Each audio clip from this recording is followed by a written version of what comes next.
Welcome back, coaches. This is the Football Coaching Podcast. I am Daniel Chamberlain, co-host here with Joe Daniel, as always. What's up, Coach? Another fantastic week, Coach. It is off season. I'm finally back home. Yep, It's my first time back recording in the den. Yeah, since I've been home. It's great. It's great to be back on real internet with a real computer. I'm not on that laptop thing. It's fantastic. Real quick, before we introduce our guest, I want to talk about this episode, what you're going to be here for. We're going to be talking about the pandemic that is. I have no support from parents, administration, community, etc. That's probably what the title is. I have no support from parents or administration. In this episode, we're going to talk about what types of support you're looking for. Probably go through some evaluating them a little bit. What you can get if you're going to go out and take a new job. A lot of people get new head coaching jobs right now. By the time this comes out, which might be next week, I think Joe and I missed a week, so we're either 1 or 2 weeks ahead. Then we're going to talk about, the fact that you, at your level, regardless if you're a politician or not, you can have the conversation about support with all of the parties included. And then the last one, we're just going to be talking about how even if support is lacking from each group, you could very likely, and we say very likely because we all know there is an end to this, but you could very likely bring that support to the light. You can bring those parties into your corner. It just may take some work. So we'll go through some ways to kind of work through that and get that support. So that's this episode. Now, Coach Kinzie, welcome to the podcast, first and foremost. I want you to know you have been on the guest list I have been here for 4 years now, Joe? Yeah. Almost 4 years, 3.5 years, I think, is what I've been here. Like the longest running guest list. And I don't know. So it's 100% my fault you went on here sooner, whether I didn't reach out or I put the wrong information down, whatever. Very excited that you finally made it on, and I'm interested. This is going to be a great topic. So I know your current situation, and I'm excited to hear what you're doing where you're at. But if you don't mind, give us your elevator spiel. Introduce yourself. Yeah, it's great to be here, guys. So I'm Coach Justin Kinzie, going into my 22nd year of coaching high school football. I'm going to be my 6th year as a head coach. Just was named the head football coach at Frankfort High School in Frankfort, Indiana. The Frankfort Hot Dogs got to be a top 10 mascot in the United States of America. I know it's an angry little wiener dog. It's fantastic. I love it. T-shirts. Check me out on Twitter, X. Get some T-shirts. So. And that was the purpose of having Coach Kinzie on the podcast, was to talk about the best mascot.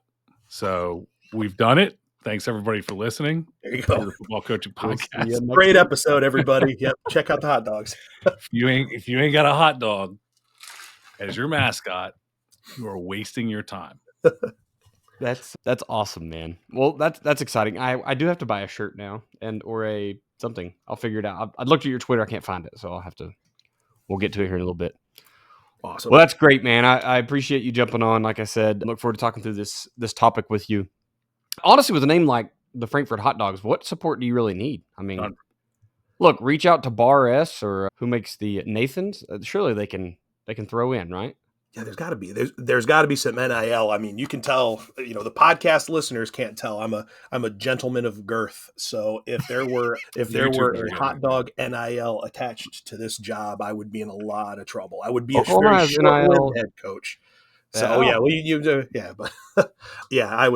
wouldn't be there for long because I'd have a heart attack because I'd be 480 pounds. Yeah, but no, I will say Frankfort, great community. I love it down there. So it's been good so far, but obviously being relatively new to the head coaching business, I've definitely, I've paid my dues. For sure. Well, awesome. Appreciate that, Coach. We're going to quickly jump into our level up here as we push forward in the episode. Joe, we're going to start with you and your nerd book. Yeah, my nerd book. I just decided to go with So a while back, I watched, I got down a YouTube rabbit hole, and I watched a couple of, I really enjoyed the Harry Potter books, and I do I want to have some sort of fiction to read, which is usually Star Wars, and I almost used, I just got back into speed reading, and I speed read Star Wars Aftermath, the first one, it was actually the first one in the new, I think it was the very first one in the new canon. Which was better. I hadn't read it, so I never read it because everybody said there was nothing in it, but actually it was good. So I got the second one coming, but I decided to go with another book that I'm reading on Kindle. I usually have one on Kindle and one physical. And so I went down a YouTube rabbit hole and I watched a video that had like the best fantasy series. Like I didn't want to find one book and read it and be like, oh, like I found a couple of like different sci-fi books that I read and I was like, oh, that was good. What else is good by this author? And people were like, nothing. That was it. I was like, okay, now I got to start all over. So I went and found like these series, and like with the fantasy genre, there's a lot more like 19 book trilogies and stuff. For sure. And I picked up, I actually put holds on like 8 of them through the Libby app for the library. And a couple of them came through and I didn't have time, but I grabbed this one and I got it on the Kindle and I started reading it. And it's Assassin's Apprentice. It is I had to write it down because I don't even know what it is. Like I got it and I was just like started reading it. It's Assassin's Apprentice. It is the Farseer trilogy by Robin Hobb. Thought it said Robin Hood. And I was like, what a name. Like Frankfurt. Like, but honestly, failure on his parents not just changed their last name. Yeah. So Assassin's Apprentice, the Farseer trilogy. It is a very interestingly written book. That was the first thing I noticed was like the way that it's written. It's all written like kind of first person, but it's like it's a little bit different than some of the other books that I've read, but I'm really enjoying it. I've got a little bit loud. I'm very close to the end of the first book, but very much enjoying it. So if anybody's looking for something really, really nerdy, this was just, something different, something outside of my normal box. I guess it'll be my normal box for a little while because it's at least 2 more books. Because it is a trilogy, but not super long, not like, in the middle of the Harry Potter books when it gets to be 1,000 pages, 450 pages or something like that. So good one for the nerds out there. I tried to get down that path about 5 years ago with the Wheel of Time series by Robert Jordan. And so I hoped that's where you were going. And then I remembered they made a TV series out of it. So when you said, and I don't think there's one on this, but I was pumped that you were reading Wheel of Time. I was going to have to get back into it. So I think that might have been one that was on my list too. But there's so many, and like even as I feel like I'm reading this very fast. I don't know exactly when I started it, but it was maybe a week ago. So I'm gonna knock it down in 10 days or so, which is very, very fast. But then you do the math, and there's like when you have a 19 book trilogy, and you're not gonna knock them all down in 10 days. It's like that's a year or more of your life that's going. I remember reading before the new Star Wars canon. I read the whatever. I can't think of it right now, but the Star Wars had a 19 book series that was very good, and I read the entire thing. And at the end of it, I was like, I can't read anything else for a while. Star Wars, because it goes straight into like an 11 book trilogy or 11 book series, and I was like, no, I gotta. 30's too many. And I've got that thing, like, I don't know if you guys have this thing. I've got that thing where, like, if there's 19 of them, I got to read all 19. Like, I can't do 5 and be like, that was good. Like, I never read books in series because I always had to start at the beginning. Excuse me. And then, I want to learn the stories. So, but then I got like the Dark Tower series, which was fantastic. Amazingly written piece of art there. The Wheel of Time. I was trying to think the Bob Lee Swagger sniper series. Like, I read so many of those in a row. I think I got into book like 7 or 8. I'm doing it on Audible, and I was like, I have to quit listening to this. Like, I want to go get all my guns out and go live in the woods like a hermit and just be a shooter. Like, it's ridiculous. Nice. So, yeah, awesome, man. What a level up. That's a good one. It's good to get away from football, especially in the off season. I did not do that. My level up is I went over to the state champion for 3A in Oklahoma team today. They went to their campus and spoke with their DC. Most of y'all know I started on the defensive side of the ball, and then a couple of years ago I flipped to the offensive side because honestly it's easier. Like, it's so much easier just be the one pulling all the strings and not the reactionary side. Kudos to y'all for staying on defense if you do. Maybe someday I'll venture back. But he just invited me over for a good conversation and almost like chalk wars with no chalk, and just how are you guys answering these questions and what gives you problems? And I thought it was really neat that the guy who just won the state championship, who's very, very forward-thinking like I am in football, was doing his due diligence in the offseason. And, like, I think they're back-to-back state champs too. Like, that's, a big part of that success is in the offseason they spend their time getting good offensive coordinators in and being like, how are you going to hurt us this year, right? How would you do it? And then they have questions to answer before the season ever gets started. they know what gaps they need to fill in their scheme or whatever else. So excellent day. Took the trip over, just made a day of it, and talked a whole bunch of football. So that was a blast. It's interesting that like human nature is like some of the teams that we've coached. When you go 3-7, like we really want to win more games, but human nature is that you're more concerned of what you lose, like than what you could gain. So the thrill of capturing a state title is just not for everybody, but in human nature, the thrill of capturing that district title, state title, or getting in the playoffs or whatever is never going to be as strong as the fear of losing that top dog position. When you like the natural, and I haven't been there, but the natural like the natural thought process in our mind is like, God, I cannot let them catch me. It's like, I know going into a season, like I am like let's say we made the playoff, like we had a winning season last year, we made the playoffs last year, whatever. Like I am much more worried. God, what if we go 4-6 and don't make the playoffs?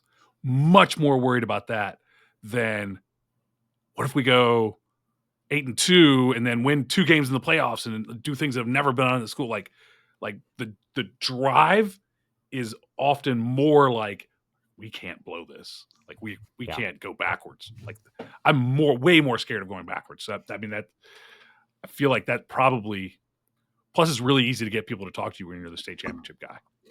Well, you say it's the human nature, but we had a really good conversation about today, just about a lot of kids asking why now, and we kind of went through that. Old school coaching was like you have a bunch of soldiers on the field and you just tell them what to do and they do it, and that's not the case anymore, right? Kids want to know, hey, coach, this drill sucks. Like they will legit not like you as a coach because you have boring drills that don't have a real purpose, right? It doesn't have that why. And so, I have seen that in coaches in my region that have been at it a long time. Is like, yeah, maybe they got 1 state championship or 2 several years apart. And it's like, what was the overall factor that got them there? It wasn't their drive to win. It wasn't what they're doing. It was because they had NFL caliber players. Yeah. Oh yeah. A lot of D1 players. Like, oh, so you're a really good state championship coach when you've got all the dudes on your team. Like that's easy coaching. And I'm not saying this team doesn't have those, but there's a lot of good coaches in my area that are putting in that extra work and shooting over their ceiling. You know what I mean? Like, yeah, Joe, they're afraid of going 4-6. They're going to make sure that they don't go 4-6, even if their ceiling is 4-6. That's not what we're doing this year. So, well, and if you are working your butt off to not go backwards, naturally, that is going to drive you to at least give you a better chance of going forward. Somebody's going to go backwards, and there's somebody who's not scared, right? There's somebody who's given up or who thinks that there's somebody out there who thinks they're a good coach, but they're not, right? They think they've got it all figured out, but the reality is what they had figured out just graduated and went to the SEC, and now they don't have it figured out. There's somebody out there who's just burned out, and as much as they want these things, like they're just burned out. Those are the guys that are going to go backwards. And also, if you just lose like so much talent, sometimes there's no way you lose so much talent, but or talent gets more often now. Talent gets stolen from you, transfers away from you, whatever. But yeah, I mean, if you have that drive, God, I cannot like if you're lying in the wake and staring at the ceiling at night, like I got to figure out how to win 5 games. You got a better chance of winning 6 or 7 now, right? Yeah, it was great to go over and see guys doing it the right way. What I believe is the new right way. And we had lots of conversations about that, the letting science back a lot of their stuff. I had the conditioning conversation. It's just really good, man. It seems like a really good staff. They're working their tails off regardless of their situation and where they are and who they are. They're going to keep busting tail as coaching staff and make things right. So, Justin, man, let's get on to you. Welcome to the show. We don't ever let guests off the hook here, so you get to give us a level up as well. Yeah, awesome. So obviously I'm a single dad of 2 teenage boys, so video games are a big part of our household. I used to be a monster at NCAA 14. I got the new one, and I'm terrible. The game is passing me by. But I just love, so obviously my youngest son is a sophomore. He was on my football team, and it was kind of cool. I love, it's so cool being able to coach your kid, and it's kind of funny. I always joke with him and tell him I should have paid him a stipend because of all the things that he had to do. But so he competes on the esports team, and Joe knows I'm a big analytics guy, and I'm all about data and breakdowns and everything else. And a couple weeks ago he had a match, and he was on Twitch watching the upcoming opponents compete and was like breaking down their tendencies and stuff. I was like, it's like a tear, like it was a moment. I was crying, like, oh my God, he's my kid. Like, I've taught him. He was literally scouting an opponent in Fortnite. It's like, this is amazing. Oh my God. That's awesome. If I've taught my son nothing else, I'm so proud of him for this. So, that's amazing. Yeah. Forever a friend of the podcast your son is now. That's amazing. That's right. Yeah, I've jumped really big into analytics this last couple of years, so I can see that. I also am a gamer nerd. I know we talked about Joe's nerd book, but like Battlefield 2042 is kind of my thing right now. And there is a lot of like figuring out tactics and how other people do. Now, I've not, number one, had an opponent team. So going out and getting their film is not something I've worried about, but it's cool to see somebody doing that. We tried to compete professionally when I was in college. I was on a really good Call of Duty team. And it sounds almost stupid to even admit that. We practiced 5 nights a week or something. I showed up way too many nights, bourbon drunk. Practiced. Not a game. Practiced. Are we talking about practice? Practice. Yeah, Call of Duty. But we were legit. Yeah. When you're good at something, you got to practice it. You call it practice when you're good at it. Yeah, no matter how much you drink. That's right. There's a level where you get so good at it that you're like, no, this is work. This is work, baby. We had to work. So anyway, there's my nerd story, I guess. Sweet, guys. Playing it, by the way, that's where I'm at. I'm 30 years behind everybody else. 35 years behind everybody else. Hey, that Grandpa Gaming I think he's on Twitter, Instagram, YouTube. I don't know. He's the one that got me into Battlefield 2042. I just saw him sniping. I was like, that's where I'm at. I will not give money to Call of Duty anymore. Yeah. They lost me on like, I don't know, along the way. Like Madden, right? It's just when you just I don't play Madden anymore. When you paint over the same thing with new graphics every 4 years and sell it to me for $70 with 1,000 microtransactions, like I'm done with you. Yeah, but Battlefield's been pretty sweet, and I'm sure it's the same. But 2042 is legit. Very cool. Sweet, right, guys. Nerds, let's keep going. Yeah, let's jump in here. Remember, last week's topic was I don't have enough time to coach the right things. And I think we ended up missing one, so we will get on to the Can't Stop the Run as well. That will be next week. If you remember last week, Joe and I kind of talked about getting that practice schedule lined up, prioritizing, etc.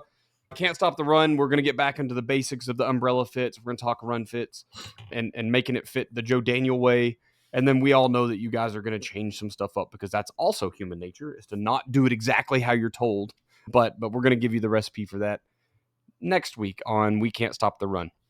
Quick reminder to refer a friend. Shoot this episode now, especially if you like gaming, books, nerds, or football, taking over new programs. I don't know. What else have we covered so far?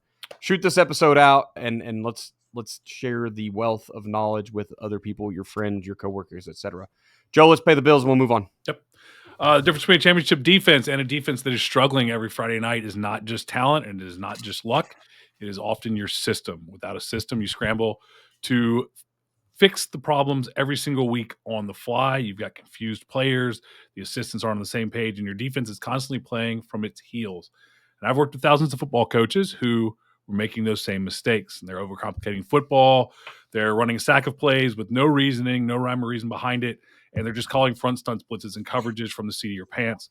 Once we get those coaches putting a real defensive system in place with things like the run fits that Daniel just talked about, everything changes. Players play faster, coaches have more confidence, and you start winning more football games. So I put together my latest free guide, which is what you need to know to build the ultimate defensive football coaching system. It's a guide that will give you the blueprint for building a defensive system that works so you can simplify your playbook, get your players to buy in, and take control of the game. Download your free copy right now at joedanielfootball.com/system to take the guesswork out of coaching, build your ultimate defensive system, and turn your football program around this season. Awesome. We have to go over athletic speed movement. Athletic speed movement is the best way to make your kids faster. Bottom line up front, fast kids win more football games. Joe just sent out a whole series of emails on this. I hope that you're part of the JDFB system and you're getting those emails because he covered better than I could ever, even speaking about it now. Here's what you're going to get. You're going to get a 12-week program. It's going to take 2 days out of your week, about 20 minutes a day, and you're going to make your kids faster. From the O-line to your go-deep receiver, everyone is going to get football fast. AthleticSpeedMovement.com is the place to go find it. Quickly talk to your Siri. Tell Siri, hey, when I get home, I know you're driving, right? I know all of you are driving. You're listening to us in your car. Hey, Siri, when I get home or when I get to work or wherever you're going, remind me to go to AthleticSpeedMovement.com. I have a reminder on my phone to do it now. I added go to AthleticSpeedMovement.com. Nice. Let's go. So when For I those get of you home, who are holding your wives hostage in the car on a trip somewhere, have her look it up right now. perfect. Everybody else gets Siri. That's the way. AthleticSpeedMovement.com. Also, quickly mention my Patreon. I won't give you the full spiel. Patreon.com/Chamberlain Football Consulting. We're going on the move. I get to go to this weekend. I'm going to Boston to do a clinic. The next weekend, I'm going to Milwaukee to do a clinic, joining Kenny Simpson and his Gun T clinics to talk some Chamberlain Football Consulting. So if you're going to one of those, great. See you there. I don't even know if this will be out by then. If you're not, I will send you the video if you just want to call and talk to Kenny and figure out how you're going to make that happen. Patreon.com/Chamberlain Football Consulting. Let's go part one. So we already mentioned kind of what we're talking about tonight is the support for our football team. And we know that comes in multiple different levels. And so that's kind of what we want to talk about here is just what groups are we really trying to identify? Do we have support from that group? So we start making a game plan to increase that or whatever else. So what are the big groups we need support from? Joe, we'll let you go first. Your show. Yeah, I mean, it's your admin, your parents, your community, everybody's different. And Coach, I don't know what situations you've been in. We've had school boards. We always have a school board. I've always been in places where it's a one school district, and so the school board matters. But then I know other, schools we play against are in a 20 school district, and the school board doesn't matter. Like they don't get that far down. So everybody's got a little bit different structure, but it's, whoever holds the purse strings. Obviously, parents have a lot of control just directly over your players. They have control, and all of these things. Parents, admin. That's the kind of people that we need support from, right? Yeah. Oh, absolutely. Yeah. Go ahead, Justin. Oh, I was going to say absolutely. I think like you touched on it. It's it really starts with the parents. There, even if you have an administration that is or is not supportive, if you can get the parents behind you, that's going to take you a long way because those are the ones that are invested in. Like again, those are their children that you're coaching. So the parental involvement is going to be a huge one. Obviously administration and building administration. And Joe, like you mentioned, I've been in the city of South Bend where you've got a school board that is, doing a million things that have nothing to do with football. And then I've been in a small school where, those guys their kids are on the football team. Yep. So I've been in both situations for sure.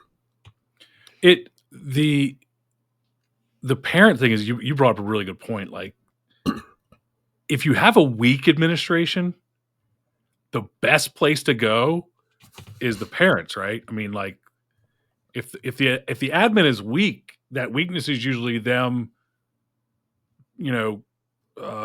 whatever, getting beat down by the parents, and they're bending to whatever the will of the parents is. So if you get the parents on your side, which is not easy, but like that would be a huge step forward with that group. Oh, absolutely. And I think, like you said, the real hallmark of a weak administration is, they get an angry phone call from a parent and they're trying to make every parent happy. So the more of that you can, sort of, buffer, the better off you'll be. I know, obviously, what is the old Nick Saban quote? You want to make everybody happy, sell ice cream. There's always going to be some parent that's not going to be happy. But I just think that you can do some steps to get the majority of them to at least be bought into what you're doing. And that definitely, that way you're not getting as many angry phone calls to the superintendent at the end of the day. You'll still get them. They're coming. It's part of the business, but you can at least reduce those. I think one we don't mention enough, and it's just because I've seen it be a game changer here, and I've seen at the collegiate level people getting this buy-in, but the student body, right? The people on campus.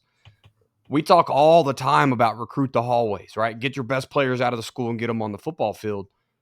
But if you're at a dying program or one that just hasn't had a lot of, those kids don't care, right?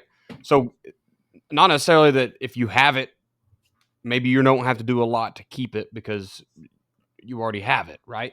But if you're a guy that doesn't have that student body buy-in, if you don't have bleacher creatures and all the cool stuff on game night, that fanfare, that can be really weird. That'd be a weird situation. Administratively, they don't build your football team, right? Your parents, I guess maybe like one parent says a good thing and another parent was like, okay, they care about safety. They teach good tackling. I'll let my kid play. Maybe you'll win a couple. But if you can get the student body bought in and they come and watch, at least if the kids are having, look, wins and losses aren't for everybody, right? Like there's sometimes you just don't have the talent right now to go get wins. But if you get that support, like, hey, these guys are out here having fun, they're treating them right, it's good camaraderie, then you're likely to pull somebody out of the stands maybe. I played for my high school was 7 and was a playoff team my sophomore year where I was on JV. And then my junior and senior year, we were like 3 and 7, 1 and 9, or 1 and 9, 3 and 7. I can't remember how it went. But I don't remember. It's a really good point to bring up. I don't remember many kids being like, "Oh, football team, y'all suck." And I'm part of. I don't know. I grew up in Georgia, but it was a really big school too. But what I remember is that a lot of the, we were, I don't know, a lot of the, like the popular kids, the ones that weren't on the football team or cheerleaders, but the ones that were like, the SGA president and that kind of stuff. And they were, the people that were the popular kids, right? They were there on Friday night in the student section. And so they weren't going to turn around and be like, and I know that like it ain't Varsity Blues anymore. It's not the same, but they weren't going to turn around on Monday and be like, "Oh, y'all suck." Like I might have heard "Oh, y'all suck" from, I grew up in the 90s and it was like the skateboard kids and the whatever the 90s movie tropes were, like, the skater kids and the burnouts and all that. You might hear from them, but who cares, right? Okay, whatever. The cool kids were all at the game, so screw you. So that's a really interesting one that that we don't talk about enough, for sure. I think it would be interesting for this topic just to talk about some of our experience with what is a weak administration, a strong administration, a good relationship with parents, a bad relationship with parents. I think that would be an interesting thing, like what some of our experiences are with that. Well, sounds like you've got the first go then, Joe. I hate everybody. No, I've had. I'll go back to my one of my jobs long ago had a very weak administration. None of them are in the administration anymore. So this is a long time ago. I'll tell you what was and for those of you who are looking for a head coaching job or looking for your next job or trying to find a good place, the administration should act like a barrier, a wall. And my head coach years ago was constantly pulled out of practice to meet with parents. That should never, ever happen. Like that. Like if you want a number one sign of a problem, when a parent of like, this is not just an unsupportive administration. This is total incompetence. When you are going to sacrifice, at that time we had over 100 kids in the program, when you are going to sacrifice 99 of those kids because one parent is upset by pulling the head football coach away from the time where he is supposed to be with those 100 kids. That's total incompetence. That's not even lack of support. That was total failure of leadership and competence. Yeah. So, and unfortunately, I think that's we kind of mentioned earlier, like there's two different types of admin or the school board, and I know that they really aren't, but for us small schools, like the school board and admin are so hand in hand, right? But you talk about having like a strong or a weak admin, and I've seen kind of what you're talking about is like where parents' complaints. We've got too many stories around here of like really bad things happening in high schools, right? Like I think Oklahoma we're on a streak of like 3 off seasons in a row where coaches are losing their jobs because of locker room behaviors that are not good, right? Kids are going to jail. We've had the same thing. Okay, so there are things out there that parents absolutely need to be complaining about and should require the administration to immediately be thinking about making changes or whatever it is, right? There needs to be a conversation so fast. But sometimes it feels like with that weaker administration, like everything is the next most important thing that's ever happened, whether it be to their school or their program or whatever. And that's just really hard to be a coach in that position where like we're going to piss people off. First of all, Joe, we just did our readings with our relational guy the other day, right? Like we are already bull in a china closet, like full steam ahead. We're doing it our way or the highway. Like you're going to piss a guy off. You're going to make a parent mad at you. There's only 22 starting spots and your kid probably isn't any 22 of those, right? So it almost always seems like it comes down to playing time as well. But if you don't have an administration that can vet what's important, like I think that's a pretty big sign of weakness, especially if they start taking that parent's word over yours, like once again, trying to be a people pleaser. Yeah, absolutely. And I think that's, again, I thankfully haven't had an administration that's pulled me out of practice time to handle things like this, which is good. But I know like we've all heard stories, I've been an assistant coach at places that had issues like that also. And it's, yeah. And again, like I said, you have to get with the parents and you have to run interference and you have to do those things and communicate. But, there's always going to be one parent. And, you have to make sure that you have a relationship with the administration that even if that conversation is happening, the administration can kind of be like, well, I'm going to talk to coach. And then, they can come and have a conversation off to the side. You got to at least have a relationship with administrators that you can have those conversations and have, like Joe said, they're a wall. They run interference for you. That there's going to be somebody upset. I mean, come on, I'm a triple option guy. There's always, some dad that's mad that I'm not throwing enough, or, if my kid was the quarterback, we'd be doing this. That's part of the business. And, hopefully a good administration will know that, that, hey, there's going to be people angry. If I'm punching kids in the locker room, pull me out and talk to me. If you're mad that we only attempted 7 passes on Friday, you could probably shoot me a text after practice, right? You got to make sure you have that relationship with an administration. Yeah, 100%.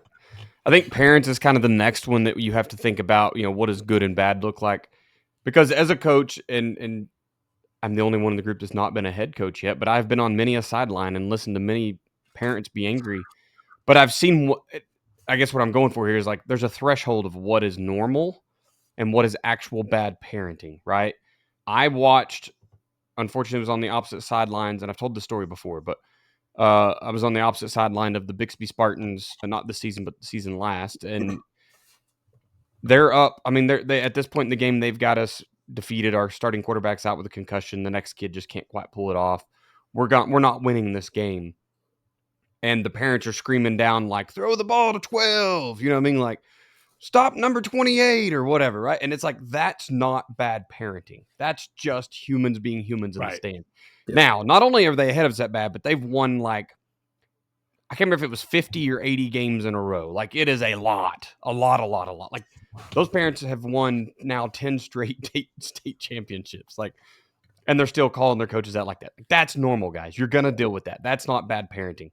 Even questioning how much you throw the ball, run the ball, etc. Look, that's normal. They watch football on Saturdays. You should all be Lincoln Riley. You're not. Why aren't you? Why can't we hire Lincoln Riley to come coach? You know what I mean? Like you're going to deal with that. Bad parenting is, I'll give you an example of it. We were at we lost week 10 of the season. I believe it was 9 or 10 a few seasons ago. And at the end of the game, we have two kids that go to the hospital. Okay. And one of them's legit. The other one, I think, was a sympathy fall. He was kind of a head case, but we sent him anyway. We took care of him. It's what you do.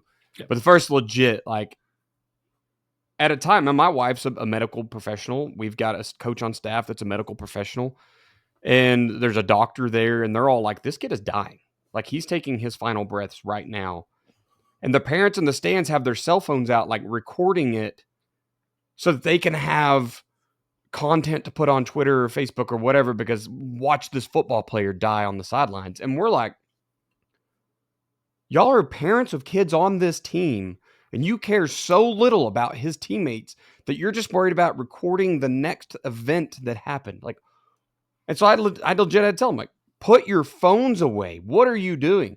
Go tell the other team to put their phones away. I'm like, they just won their 28th game in a row, and they're going to the, to the playoffs for however many seasons in a row.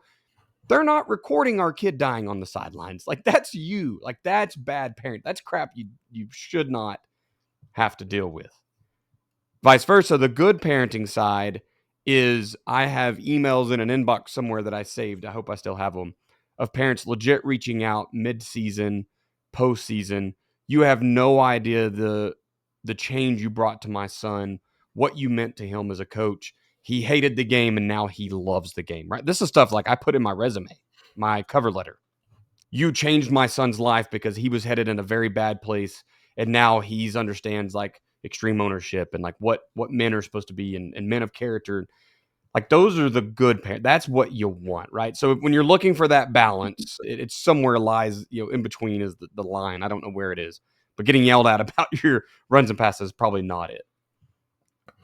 Yeah, definitely. And I think, like you mentioned, I think, I always tried in all my previous positions, to have a parent meeting, and I've been very blessed with some of the most supportive parents. And I think too, like I'm huge on positive coaching, and I would have in my coaches meetings, I would meet the parents and I would always say, listen, if you think that the goal of this season is to win a state championship, there's 320 coaches in Indiana. That means 314 of them are failures, right? You have to understand that there's other things that we have to be aiming for. And especially, again, like I mentioned, the triple option, we always talk about, like, all right, listen, are we going to be slinging it for 400 yards? No. But here's the reason why we run the triple option. If you can get the parents to understand that. And I think too, one of the things I always had a conversation with is I would always say, like, hey, listen, the one thing as a head coach that I will always not tolerate is I don't want my parents yelling at officials. That always bothers me. And I always say, like, hey, if it's a bad call, like, and I even had a parent that was up in the stands yelling, hey, shake it off, next play. And I was like, all right, that parent took the email to heart. I love it. But I mean, I always tell them, hey, listen, I've been doing this a long time. I've never had an official come over and say, you know what, Timmy's dad is right. That was on me. I'm going to wave that flag off. But they will absolutely throw more flags if you irritate them enough. And again, I think it just comes down, it's communication. I mean, I'm a teacher too, and it's no different than being a teacher in a classroom. If you don't have expectations for your class and then they're all cutting up and nobody's on task, that's not their fault. That's human nature. Bunch of teenagers being teenagers, right?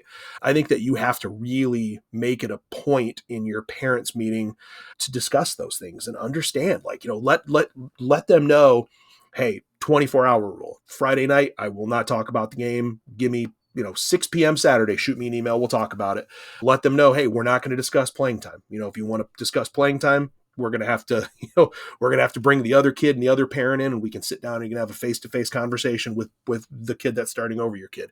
And I think that a lot of it, especially like, this topic, so there's so many new coaches that's one of those things that I think you don't really think about is, you're so worried about putting in your, kickoff scheme and what defense are we going to run. It's so easy to overlook, how important it is to set up a weekly parent email and how, important it is to have, you have your offensive playbook and your defensive playbook. Put together a culture playbook, put together a list of expectations. If you're a parent on this football program, this is what we expect from you. I think just the more you can put those standards out there, the more you can put that stuff out there, the more fires you'll avoid, essentially. The communication is so important. And we did a whole episode over like just how we suck at communicating, especially high school football coaches. For whatever reason, like that is we just can't talk about expectations. And like I've been on staff where I knew exactly what was expected of me, and I've been on staff that I had no idea what I was supposed to do every day when I showed up, right? Like we're so bad at especially just passing on, like, here's what I understand and here's what I need you to, the gap I need you to fill, and what that's just such, it goes out the window. So I can only imagine when now we're supposed to expand that out to staff or admin or parents or community. Like, it is harder to remember to communicate that stuff. They don't know all the football you know. They don't have. I love what you said about sending out an email about quit treating the refs like crap. Number one, there's already not enough of them, and two, you're literally making it worse for us. Like, they will throw more flags because you made them mad. So that's a great point. Yeah, absolutely. I think things like I've always thought that one of the things that would be really advantageous to more programs if they did it, and I was only in for 1 year, so I didn't have time to get this together as a head coach. It's really, really hard if you don't have a relationship with the parents. And some of them you're not. Like Johnny's dad, look, I coached in a rural place where, Johnny's dad worked 80 hours a week in a mill, and the only time that he ever showed up was drunk on a Friday night. Okay. Yeah. And he yelled about the play calls, and he yelled about this, and he yelled about that. And then he was gone. I'm not going to have a relationship with that guy. It's just not happening. I'm going to try to do everything I can for that kid. Maybe I got a relationship with his mom. I've been in places where that was more important. She needed somebody, but in some situations, but that's not a guy I can control, right? We're not going to sit down and have a talk about his drinking. I'm just not there in my, hey, listen, man, I know you work a lot, but come on. I mean, you can have that talk. You can try to have that talk, but I don't know. That's not the hill I'm going to die on. Because he's just yelling about run the ball. We've run it 48 times, buddy. I don't, Yeah. But the one that you need to have a relationship with is the concerned parent, right? It's the one, and if you just got your job, you can find out who that is, because guess what? They've been concerned that kid's entire life. They're the one who's been falling in the door every single time that it opens. Every administrator knows their name. Every coach they've ever played for knows their name.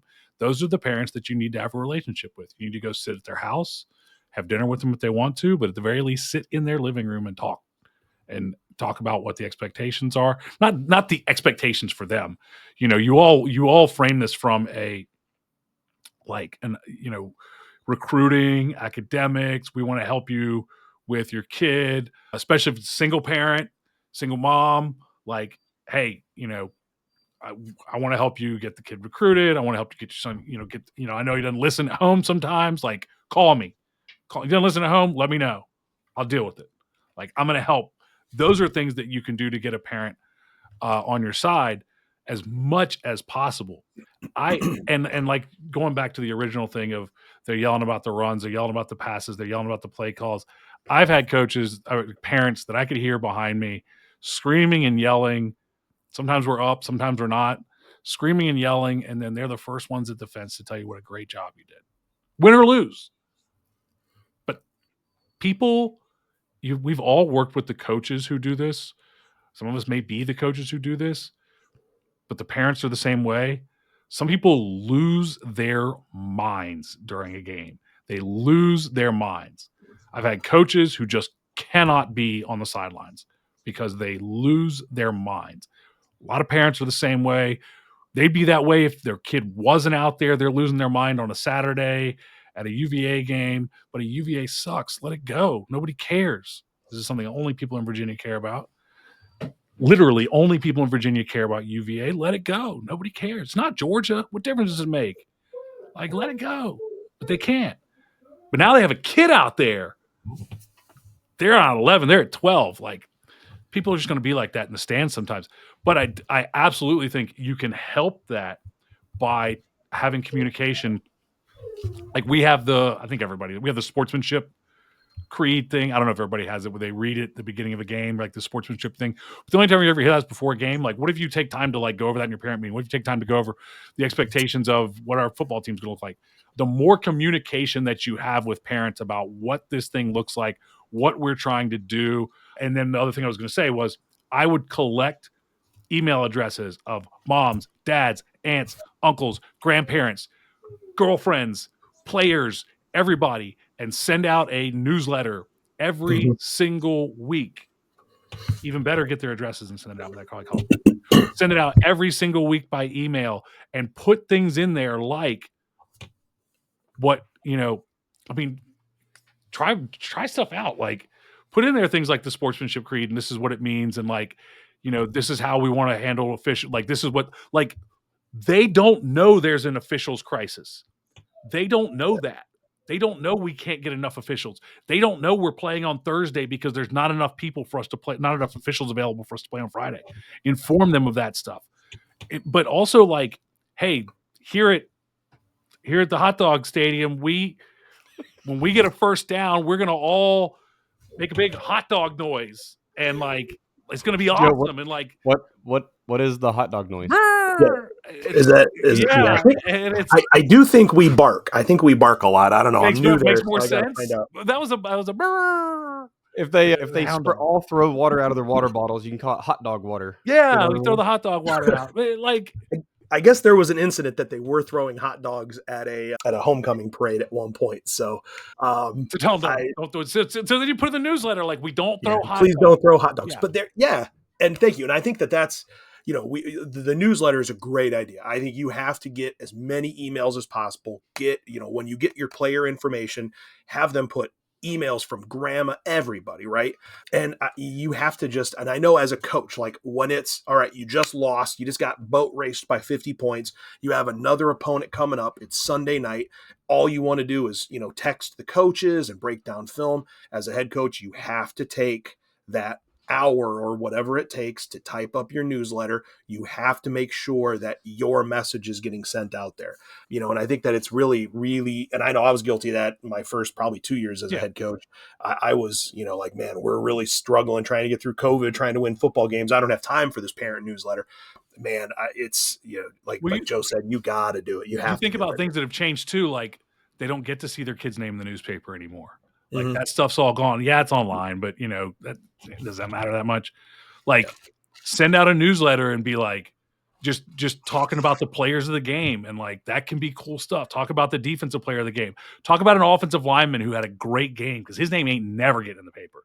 Yeah. And like, you can use that stuff for you. And by the way, Coach Kinzie, Coach Chamberlain, both have been paying members of JDFB because they got an email at some point. So guess what? When you need stuff, you have an email address and you can then go to them and be like, we need stuff. Collect their email addresses, send them a newsletter, and then every once in a while I'll be like, hey, we need stuff. Yep. And then you got those for fundraisers 3 years down the road. By the nature of what we do, you only have those parents for 4 years. Hey, when you're doing a fundraiser, it's always nice to be able to shoot that email out to the alumni parents and be like, hey, we could use Not to mention, if you stick around long enough, in 5 years, your players are going to have disposable income. Yeah. Maybe. We'll see. But absolutely. In theory, they will. I think we've, really started getting in these like answers, kind of what if you have an issue. And so, the big thing to keep in mind here is that, like, it doesn't matter what level we're talking about. It doesn't matter what support group you're talking about. They can all be brought to the light, right? We talked about parents. Administration's the same way. And I think sometimes it gets to be an us versus them, and it really doesn't have to be. But we don't all have the same agendas, right? Your agenda as a high school football coach should be something in the order of, and you prioritize as you want, but create great young men, create the fathers and dads, and I guess that's the same thing, but the fathers and husbands of the next generation. Get kids to stay in school because you've given them an activity that keeps them there and keeps them happy, right? Build IQ in something. I'm making smarter kids by giving them IQ in football. But pushing them out into the next level some way. And then win some games is in there somewhere, right? That the administration does not give two craps about your win-loss until it comes time to hire you or fire you. That's when they care. They're worried about, is Johnny acting right in the classroom? Yeah. Is Johnny coming to school on time? Is he leaving early? Is Johnny taking steroids? Is Johnny smoking weed in the locker room after school? Like, and then this all the really bad stuff, right? That's what they care. They need butts and seats for the paycheck that the government's going to give them. They need graduation rates to be good so that they can get more kids to come be butts and seats so they can get the paycheck the government's going to get them. That's what they care about. So if your program is good, it's a win-win for both of you. So I think that's where we have to remember the administration can be, even if they're not pro sports right now, the science is there, guys. Like, the articles have been written. The proof is in the pudding. Like, if you have good sports, the school is better for it. And so I think there is a way to kind of leverage what you want to get what they want. So that group can be brought to the light as well. Well, I mean, the fact is, we have some level of control and authority over the guys who are probably the loudest, most physically intimidating, potentially a-holes in the entire building. We have the ones that the teachers who don't have classroom management skills need help managing. Right. Their summer class didn't give them enough tools for that. Honestly, who are the kids that are problems? Like, not all of them, but it's usually football players. It's this kid.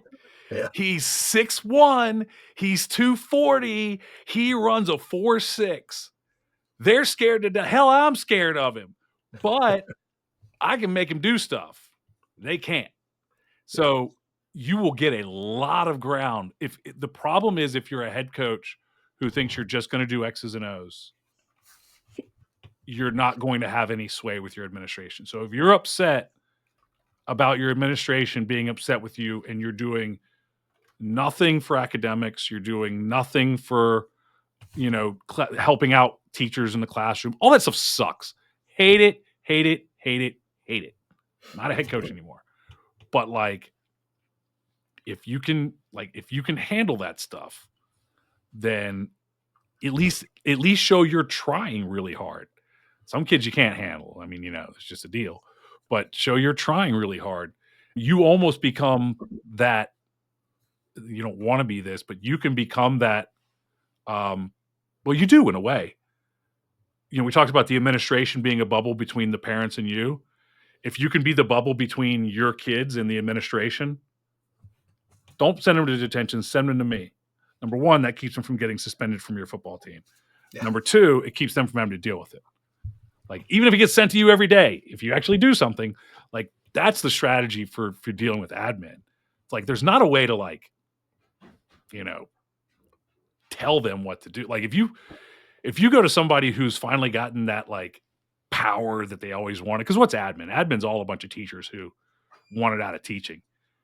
And now they've got which, it's at least they make more, I guess. But now they've got this power. And if you go and fight with them, they're going to fight back. They hated you before, right? It's not always, but a lot of it's the teachers who hated the football coach to begin with. Why doesn't he have? I have 5 classes. Why does he only have 4? It's because I got to be here until 9 o'clock tonight. Sorry, not everybody gets that either. But they already are mad at you. Not all of them. Some of them are good old football coaches, and that's great. But to me, that's how you can deal with that level of admin. And then you got the athletic director, which is a whole different thing. You just pray for a good athletic director, or that's the man. If you get the AD, who is the shield between the admin and you, hallelujah! Stay there forever. That's right. I guess. Go ahead, Justin. You were going to say something. Oh, I was just going to say, that was actually, you got to think again. This was a topic at one of the AFCA presentations this year. Was, you got to think when the coaching carousel happens, there are 2 different coaching carousels, right? There's the guy that's been a head coach for 15 years and has 120 wins, and then there's the guy that's first time coach, or he's coming off his second year and he was 1-9. You are not applying for the same jobs. If you are one of those guys that is taking a job and that the job you're taking, maybe that program didn't have a lot of success, assume that the administration potentially, it isn't that they don't reach out to you. Maybe they just don't know that you're a resource that can be utilized, right? So it could be maybe the previous coach or the previous administration didn't care about discipline. So, if you find out that, Timmy was cutting up an English class and he gets disciplined, go let your administrator know. Be like, hey, if you need me to step in on the next one, have me come down. Let the administrator know that you're available for things like that. That could not be the sign of a weak administrator or a bad administrator. That could just be an administrator that didn't know, you're a legit, you're a serious coach. You want to be involved in those conversations. I think you got to put yourself out there and, let the administration know that you're there to make their life easier. And I think that that'll go a long way towards building that connection, where then again, they'll, stick up for you when an angry parent calls. Coach, that is an absolutely amazing point that I don't know if anyone's ever said out loud. We utilize that in the military. If you are freshly attached to a new group for whatever reason, your commander, platoon leader, whoever, like his first or her first task is to get with the next higher commander and be like, here's everything I bring to the table, right? And use these resources. Please don't let these go to waste. We're here to do work for you.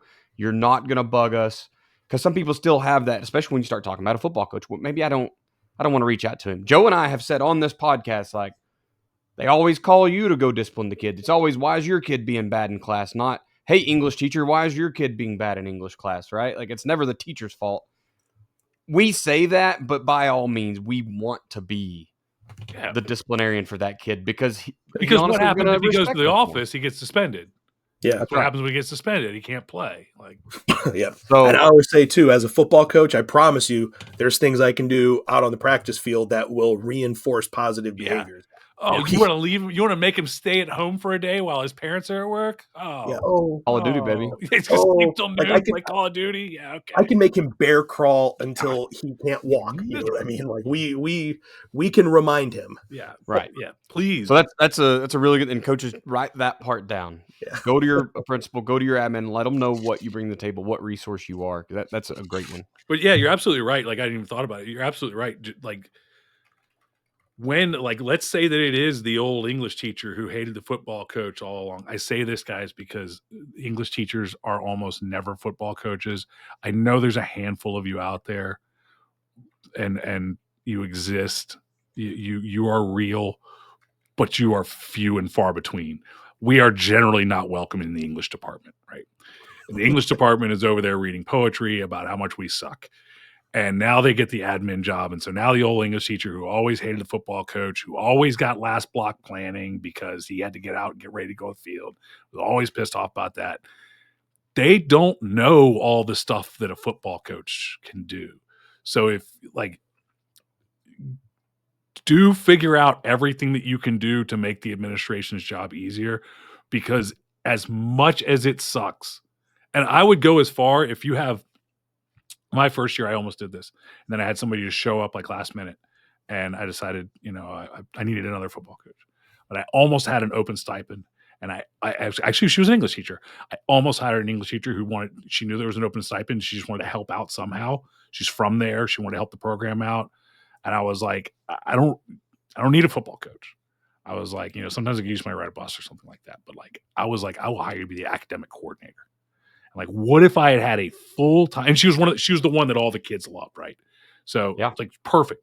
Like, what if I had a full-time, because I think the wrong thing coaches do sometimes is they're like, oh, I'm going to support my kids by having them always go to tutoring, whether they need something or not. I'm just going to make them go to tutoring. And then they go to tutoring, and then remember that these are the guys with the most testosterone. They're making the tutoring that she's doing on her own, with her own time, absolutely miserable because they're there and they don't have anything to do, but football coach said they had to be there. And so, like, that's not the solution. Like, what if I had a full-time academic coordinator on staff and, like, I take them for tutoring? She's paid and it's taken care of. Like, those are, like, if that's available to you. If that might not be available, it's not available to most of you, but, like, what is available to you that you can take it off of? And remember, we talk about parents. If you can keep the parents happy, remember weak administration, right? If you got strong administration, none of this crap matters to you. They got it taken care of. But if you've got weak administration, though they will fire you if you don't do this stuff because they're strong. If you've got weak administration, we talked about, like, if you get the parents on your side, they can put that pressure on the weak administration. Like, we need this stuff. The head coach needs this thing. And the administration can be like, oh, parents are mad. I got to give the football coach stuff. Football, like, that's one way if you can get the parents really, really into you. But the teachers are on the other side. And, like, if you can get the teachers to be like, he's doing a great job. All my kids are passing. They're all showing up to class. They sit in the front of the class. They're great.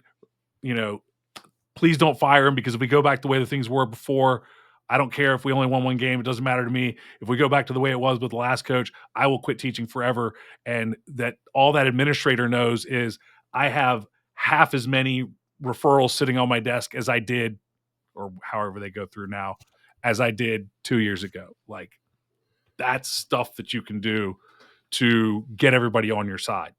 And it won't eliminate everything, but it'll make your life better. I mean, if you're doing all that stuff, you can bring, you got a little more leeway, I guess. So we got to cover as we run out of time here, we got to cover the good, the bad, and the ugly. When is it time to just pull the plug? I cannot get what I need out of this location. How does a coach know it's just time to go? And we didn't rehearse this question at all, so it's going to be great. Justin, you're the guest. And you're the expert. Put me on the spot. I think, you know what? It's so cliche, but it's like I see the same thing. Like when people say, like, how do you know it's time to hang up the whistle and retire? And people always say, like, trust me, you'll know when it's time. I think that, there are situations that, you feel like you've done everything you can. I think it's one of those things, I mean, when in your heart you're like, if I were to stay for another year, my effort and my intensity and my passion is going to dial down. I got to go someplace. I got to recharge the batteries. I got to relight the fire. I think you gotta know. And I think that's another part where, says the newly single coach, having a good spouse is a big part of that too. Like being able to go home and have those conversations with your spouse is a really big part, really big part of that. And, as a family decision, having somebody that you can confide in, and sometimes, that's the typical stereotype. The wife will be the one that's like, honey, it sounds like you're not very happy anymore. Yeah. You know what? I'm really not. Like, sometimes I think you need to have somebody in your corner that you can kind of talk to, but realistically, like there are jobs that are just never going to buy in. There's programs that, whether it's because they're basketball, no matter what school, it could be a school that just has a whole bunch of socioeconomic troubles. There's going to be schools that you just cannot make headway, and you can't make a difference the way that you want to make a difference. And I think when you realize that, and that, you'll know, it'll be very obvious. You'll feel it in your heart. You'll know when it's time to move on. I've worked for two coaches who thrived on it, though. They thrived on the fights with administration, the battles with like they were determined, one more so than the other, because he's still there. He's outlasted the first administration, but it's like everybody's different. You can't just give a look at like what I left my head coaching job. I had some meetings I didn't want to be in. Like there were some things I didn't like, but at the end of the day, I had gotten used to running a business and being in charge and running a fairly successful business. That to sit in a room with somebody who had never coached a day in their life, coached football at least a day in their life, who's questioning what I'm doing, and I'm like, I got thousands of people paying me money to find out how to coach, and you're questioning what I'm doing. I couldn't deal with it. I'm at a point. I left not because I thought it was a bad administration. I figured in my eyes it was probably a pretty good administration. Parents were great. I had one parent come to me the entire year after our initial parent meeting, and I kept in contact with our parents, and they yelled in the stands and stuff. But I had one parent who wanted to have a meeting with me the whole year. Came in, son was a sophomore, really good wrestler. And he was a really good football player, but he wasn't varsity ready yet. I told him if he plays varsity, he's going to play strong safety, because in our 4-2-5, like he was a linebacker traditionally, but he wasn't big enough yet. And he came in to meet with me, and I talked to him for about an hour. And at the end of it, he wrote a $500 check to the program. Okay. So the parents were great. Not for playing time, by the way. His kids stayed on JV. The administration was mostly great. I was just not capable of being told what to do by anybody other than I only coach for friends now. Like I can't, and I only listen to football coaches. Our athletic director at the school that I've been at for the last 4 years comes into the office, and I like him. I think he's great. And as a person, I like him. And as an athletic director, I think he's great. I can't sit there and be like, oh, here's the guy. Because we have a great situation. We have an athletic director. I worked, the principal at our school, I taught with. I know it. Like we were in the same department. I know him very well. All I do is say hi to him, right? But I never see him. He's never involved with football because we have a great athletic director. But I can't go from running a business and doing all these things to being like the underling. I just can't do it.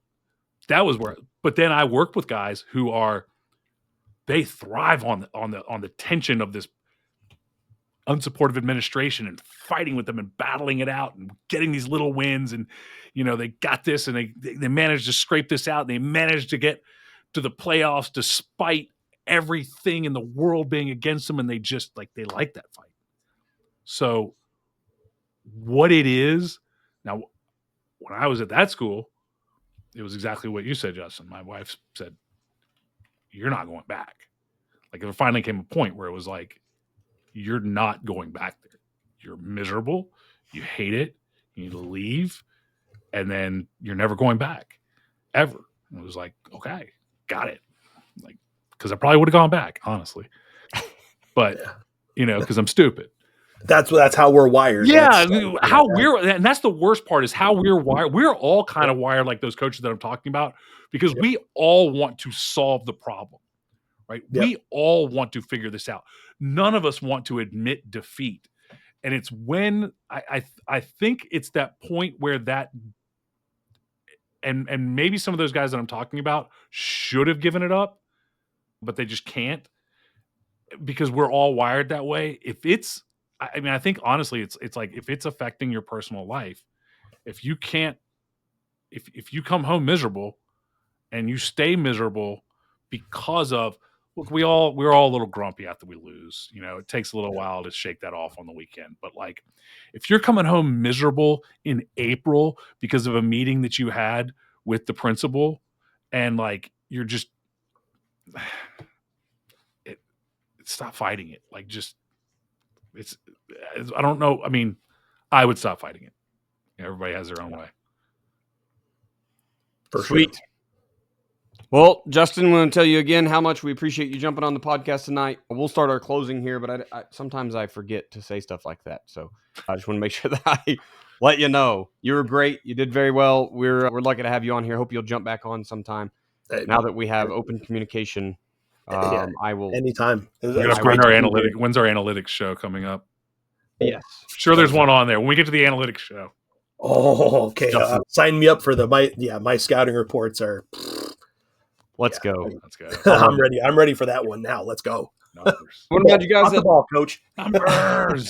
This is the time to refer a listener. Look, if you got a friend that needs a podcast, you got Joe keeps jumping from dork book to dork book.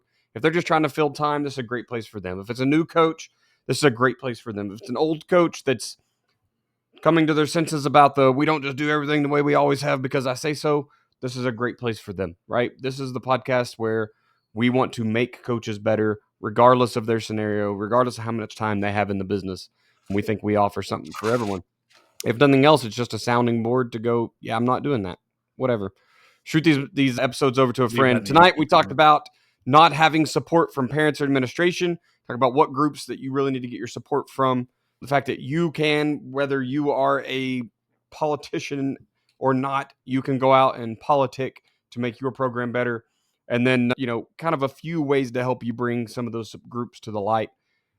And then the, inevitable, sometimes you do just got to pull the plug, and gave you at least one way to think about, or two ways to think about maybe the situation you're in needs to be walked away from, or maybe it's not that bad and it's just everyday blues and you can salvage it. Last week we talked about I don't have enough time to coach the right things. Really covered down on prioritizing for your practice schedule, shortening practice versus making it longer just to do all the things that you think you need to do.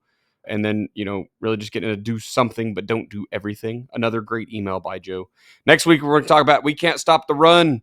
So we're talking about getting back into your run fits, whether you're a 4-2-5, a 3-3 stack, whatever your defense is. We're going to give you a way to get run fits for everybody. So, we're a big Spill the Force group. So that's what you'll be hearing from us next week. Jump into that episode and get the in-depth part of that. Joe, do you want to pay the bills one more time here, sir? Joe is muted. Yes. There we go. I'm unmuted now. Good Let's now. go. All right, check out joedanielfootball.com/system. I've got a new guide for you to download that is called What You Need to Know to Build Your Ultimate Defensive Football Coaching System. Doesn't matter what system you run, doesn't matter your numbers, 4-2, 3-4, 4-3, whatever. None of that really matters in the course of this. It's the guide for building your blueprint to installing your ultimate defensive system, to simplify your playbook, get your players to buy in and take control of the game, turn your season around with your ultimate defensive system. joedanielfootball.com/system. Last time here to mention athleticspeedmovement.com. Once again, we will make your kids faster. I know we're getting into track season and we're kind of progressing through track season for some people. Track speed's great. I'm glad that your guys have gone off and gotten taught how to maintain top speed. And they've actually gotten some running work, which they may not have gotten in season with you this year. Next year, we can change all that. What they really need is football speed. athleticspeedmovement.com. We are going to teach your kids football speed. From your center to your pulling guards, that tackle who's supposed to run dart every once in a while, the receiver who needs to run a smoke screen and go, your quarterback who's got to make things happen on his own because your O-line just can't block. We can make all of them faster. athleticspeedmovement.com. Tell Siri to remind you to do that as soon as you get wherever you're going. Or if you have a wonderful spouse who's sitting next to you, hey, wife, look that stuff up. Patreon.com/Chamberlain Football Consulting. Go there, and I can help you be a better coach of some sorts. I really like the social media side of the house, so I'm trying to help people make better graphics, celebrate your kids, do the things that recruit the hallways, make your program a kind of a bright spot in the social media world, which can be super dark sometimes, by the way. Social media is so weird right now.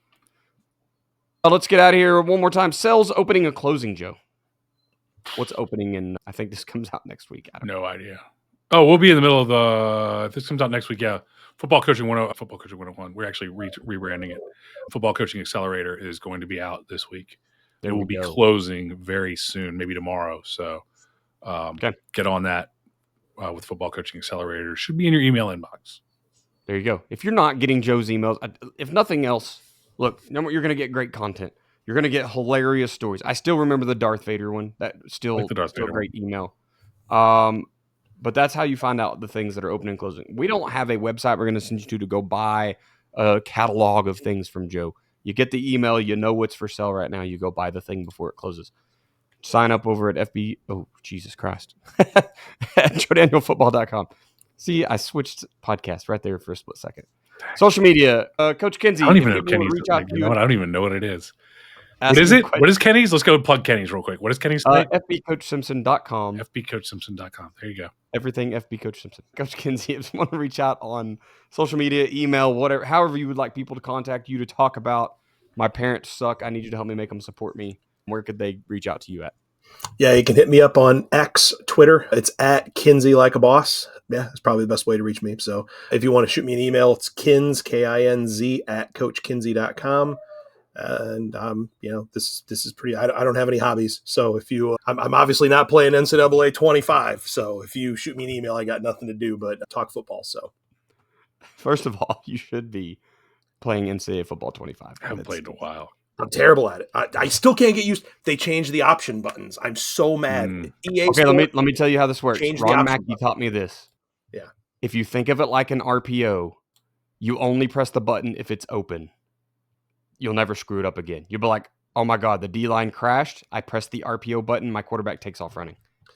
Game changer, dude. I was such a boss in NCAA 14. I won so many natties with the Idaho Vandals. Oh, let's go. I think I used them too back then. I don't know what I've used too many since then. I was graded NCAA 2002. You can figure this out because I got pretty good. I haven't played in a while, but I got pretty good. I don't remember who I was using. Who was I using? I used to talk about it on here. San Diego State. San Diego State. Aztecs, not Spartans. Go Tex. I am at Coach Chambo OK on Twitter /X. Coach Kinzie, I'm adding you here in just a moment as soon as I answer an OU softball scoreagami question. By the way, I'm the tracker of the OU softball and baseball scoreagami. It's amazing. I created a whole spreadsheet. I'm so proud of myself. You can email me at chamberlainfootballconsulting@gmail.com. Maybe you need a scoreagami tracker for your team. I bet it's on Patreon tomorrow. Get a scoreagami tracker. ChamberlainFootballConsulting.com. I'm going to be making Joe help me set up an email collection thing there. So you can go there and give me your email too. I love it. Patreon.com /Chamberlain Football Consulting. And then I have a YouTube where I'm just teaching the basics of football to my wife. If you think that's where you need to go start, do that. If your new freshman quarterback doesn't know football, you can do that too, I guess. Joe, you're last here, boss. What do you got? At Football Info on Twitter, at Joe Daniel Football on the TikTok, on the Instagram, Facebook.com/Joe Daniel Football. YouTube is youtube.com. No, excuse me, is joedanielfootball.com/YouTube. My actual YouTube address is like weird. But if you want to watch the podcast, if you want to see everybody's beautiful face and all of the, these guys didn't dress up tonight, but we'll get on that. You can watch us on the YouTubes as well. Did I miss anything? YouTubes, the TikToks, the Twitters, the Facebooks. I don't have a LinkedIn. I do have a LinkedIn, but I don't know how to get into it. I thought it was free. Apparently they charge for their services. What is this? Are they? Nah, I think you can get like a few things. I don't know. Oh. Podcast is at the FBCP on Twitter. It just repost at Football Info stuff. So go to Football Info to get it live, or you can come to the podcast and get it from there. Whatever you want to do. If this is your first time listening to Football Coaching Podcast, be sure to subscribe so you don't miss any future episodes. You can find us on your favorite podcatcher, Spotify and Apple Podcasts are the big two. Look, if you're on either one of those, it's time to start leaving a review if you haven't yet. We want 5 stars. If it ain't 5, let us know why. We will do what we can to make it better for you. We just talked about you can't please everyone. Not every parent's going to leave happy. I know that we can't make you all happy, but at least we can give you our why and maybe be like, all right, cool, understand. Thank you for listening to this episode of the Football Coaching Podcast. Remember, coach simple, play fast, win.